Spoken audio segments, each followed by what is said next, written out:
অভিযোগ তুলে সাম্প্রদায়িক দাঙ্গা লাগিয়ে নিজেই কঠিনভাবে ফেঁসে গিয়েছেন শুভেন্দু অধিকারী।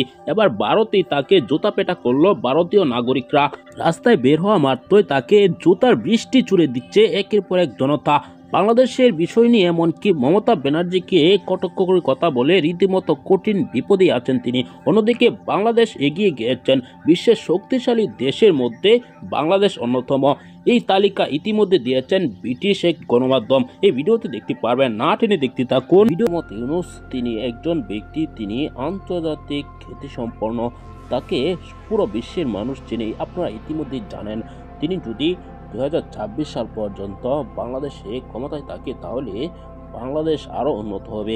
তিনি যদি আরও 5টি বছর তিনি বাংলাদেশের দায়িত্ব নিতেন তাহলে বাংলাদেশের জনগণ আরও ভালো একটি দেশ পেত, বাংলাদেশ আরও উন্নত হতো।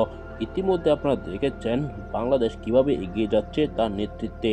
দর্শক, স্বৈরাচার শেখ হাসিনা তিনি কিন্তু আশ্বাস দিয়েছিলেন 2040 সাল সিঙ্গাপুর হয়ে যাবে বাংলাদেশ।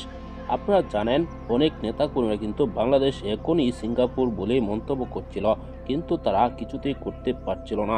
ডক্টর মোহাম্মদ ইউনূস মাত্র 4-5 মাস হয়েছে ক্ষমতায় এসেছে, তিনি যেভাবে বাংলাদেশকে বিশ্বের মুখে দাঁড় করেছেন তা কিন্তু অন্যতম। দর্শক, এসব বিষয় নিয়ে আপনার কি মতামত জানাবেন। আসসালামু আলাইকুম।